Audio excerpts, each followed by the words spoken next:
화제의 선수죠. 황인수 선수에 대한 얘기를 좀 해보려고 하는데, 얼마 전에 임동환 선수가 로드FC에서 이제 통합 타이틀전을 치렀습니다. 임동환 선수가 이제 황인수 선수가 이제 공백 기간 동안 잠정 챔피언에 올라섰고, 황인수 선수가 이제 정규 챔피언으로서 이제 통합 타이틀전이 열린 건데, 일단 결과는 만장일치 판정승으로 황인수 선수가 승리를 가져갔습니다. 그런데 이게 뭐 패배한 거 못지않게 뭐 비판을 넘어서 막 비난, 욕을 좀 많이 먹고 있거든요. 그래서 오늘은 임동환 선수와의 경기에 대한 저의 개인적인 평, 그리고 한스리와 경기를 했을 때 제 개인적으로 황인수 선수가 이런 점은 좀 부족하고 이거를 좀 보완하면은 좋겠다 하고 느낀 점이 있었는데, 그 당시에는 한스리와의 그 2차전 가능성도 있는 상황이라서 제가 함구했습니다. 그런데 지금 뭐 둘이 완전 절친이 돼가지고 지금 2차전 가능성은 아예 거의 제로가 된 상황이거든요. 그런 만큼 한스리와의 경기, 그리고 이번에 임동환 선수와의 경기를 통해서 제가 느낀 황인수 선수에 대한 이 보완점에 대한 컨텐츠를 준비했습니다.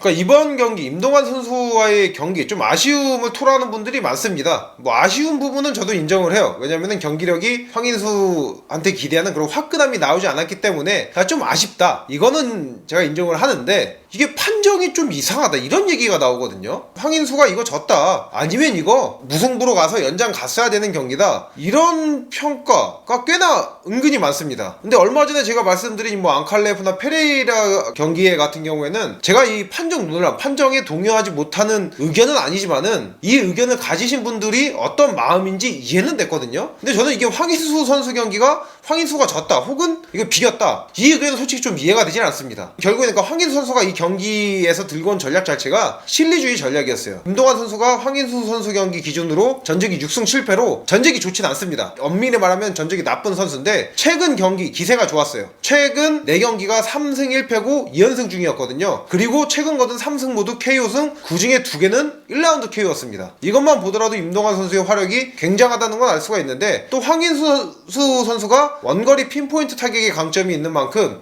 본인이 이제 원거리에서 콕콕 찌르는 타격으로 임동환 선수한테 KO를 안 내주면서 경기를 풀어가면은 이거는 본인이 위험에 처할 일이 없다. 그러니까 승리도 승리인데 본인의 리스크를 최소화시킨 실리주의 전략을 들고 나왔고, 이거를 처음부터 끝까지 이행을 한 경기고 그대로 경기가 흘러간 경기예요. 그래서 이 황인수 선수의 승리가 뭐 이건 확실한 경기인데, 그런데 왜 이 정도로 욕을 먹느냐, 이거는 황인수 선수가 인터뷰에서 했던 발언이 부메랑이 돼서 돌아온 거죠. 그러니까 왜냐면은 결국에 실리주의 전략은 결국 이기고 어느 정도 하더라도 욕을 먹을 수밖에 없는 전략이긴 합니다. 왜냐면은 직관적인 재미가 떨어지니까, 특히나 투기 스포츠 같은 심장을 뛰게 만들어야 되는 스포츠에서는 그럴 수밖에 없어요. 그런데 황인수 선수가 과거에 했던 인터뷰가 UFC 탑랭커들도 본인이 이길 수 있다, 그런 레벨이다 라고 얘기를 했던 게 이제 문제가 되는 거죠. 그러니까 실리주의 전략을 들고 왔더라도 본인이 말한 그 수준에 도달한 파이터라면은 그 실리주의 전략으로 임동환 선수는 뭐 2라운드를 넘기지 않고, 뭐 넘기더라도 피니시로 확실히 끝냈어야 되는 게 맞는데, 이런 모습이 나오지 않다 보니까 비판이 되고, 안 그래도 안 좋은 감정을 가지고 계셨던 분들이 이건 진경기다 무승부다 하면서 폄하하는 거죠. 그런데 이거 뭐 이긴 건 이긴 거고 싫은 건 싫은 거고, 확실히 이긴 경기는 맞습니다. 마지막으로 정리를 하자면은 황인수가 실리주의 전략을 들고 나서 확실히 이긴 짠물 경기 운영을 통해서 승리한 경기는 맞고, 그런데 욕을 먹는 이유는 결국에 본인이 과거에 했던 인터뷰가 화근이 된 거다, 이렇게 정리할 수 있겠습니다.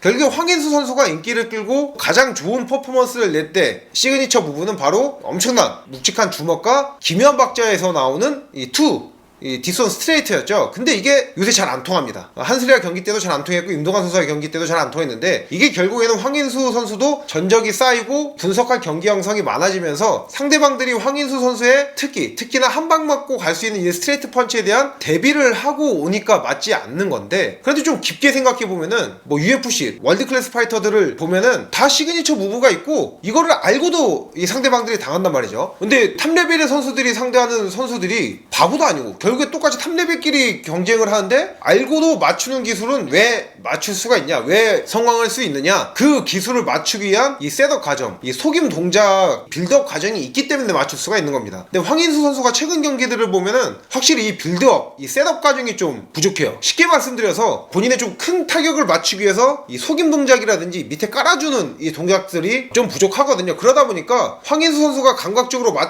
나오는 이제 타격에 의해서는 날이 신경이 곤두서 있는 선수들이 회피를 하는 겁니다. 그래서 저는 개인적으로 황인수 선수가 뭐 잽이라든지 스트레이트, 이 카프킥, 이 세 개가 최대 강점이 있잖아요. 그리고 상대방들이 제일 경계하는 이 무기인 만큼 이 동작들을 좀 속이는 동작, 이 셋업에 활용을 하면은 훨씬 더 경기를 잘 풀어갈 수 있다, 이렇게 생각을 합니다.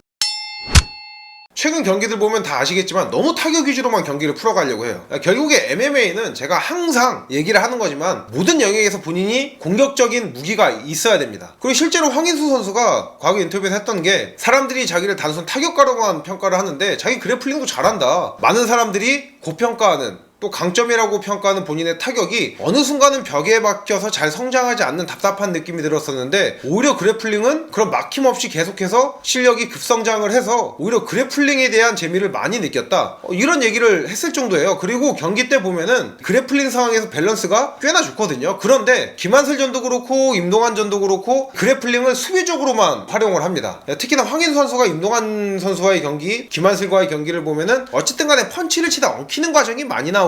이 상황에서 그냥 다시 떨어져서 뭐 타격전을 펼치고 그냥 연타를 하는 게 아니라 클린치 파이팅, 특히나 이 한 손 이 목을 잡으면서 칼라타이를 활용한 뭐 쇼펀치라든지 니킥, 이런 거를 활용하면은 꽤나 잘 통하고 이를 통해서 잘 경기를 풀어갈 수 있다고 생각을 하거든요. 그래서 특히나 황인수 선수가 어느 경기 어느 선수를 참고하면 좋겠냐면은 저스틴 게이츠가 클린치 파이팅, 특히나 이 칼라타이, 한 손 넥클린치를 잡은 이 타격이 굉장히 좋습니다. 최근 경기였던 이 라파엘 피제프전도 클린치 파이팅, 칼라타이를 기가 막히게 활용해서 PJF를 잡은 거거든요. 이 경기에서 보여준 게이츠의 칼라타이 움직임이라든지 활용법들을 본인이 참고를 하면은 훨씬 더 날카로운 무기를 장착하는 데 도움이 될 겁니다.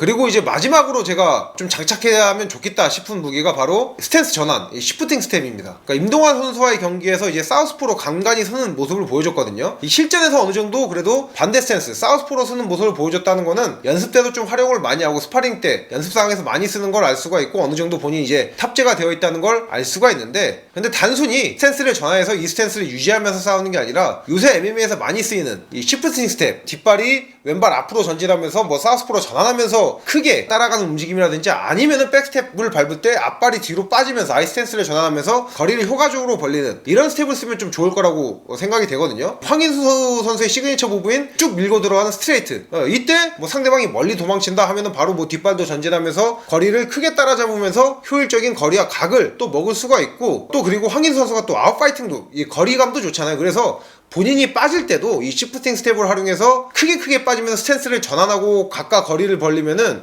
또 본인의 자기엔 카운터도 맞추기 훨씬 쉬울 겁니다. 그래서 이런 시프팅 스텝, 또 그리고 이거를 클린치 파이팅과 연계하는 이런 움직임을 가져가면은 훨씬 더 황인수 선수가 뛰어난 경기력을 보여줄 거라고 생각을 합니다. 그래서 뭐 제가 과거 컨텐츠도 그렇고 과거 라이브에서 다 말씀을 드렸던 게, 황인수 선수가 나는 충분히 UFC 들어갈 수 있는 레벨이다, 이 말을 했어요. 근데 이거를 좀 곡해해서 들어가지고 지금 당장 UFC 레벨이다, 잘할 수 있다, 뭐 이런 식으로 말씀하시는 분들이 있는데 그건 아닙니다. 저는 근데 황인수 선수 자질 자체는 UFC에 들어갈 수 있고, 그리고 이 정도 스타 파워를 가진 선수가 UFC에 가야지 격투기에 관심을 가지고 계신 분들도 더 관심이 증폭이 되고 격투기에 크게 관심이 없는 팬들도 많이 유입이 될 수 있거든요. 그래서 저는 대승적인 차원에서 황인수 선수가 잘 되고자 하는 마음이 크다. 그리고 격투기 팬들이라면은 이 황인수 선수가 좀 발전하는 거를 좀 기대하는 게 좋지 않나, 이렇게 평가를 합니다. 그래서 오늘은 이제 황인수 선수, 임동환 선수와의 이 경기력에 대한 평가, 그리고 어떤 점을 보완하면 좋을지 이에 대한 컨텐츠를 해봤고요. 다음 시간에도 유익한 컨텐츠로 찾아뵙도록 하겠습니다. 렛츠 댄스!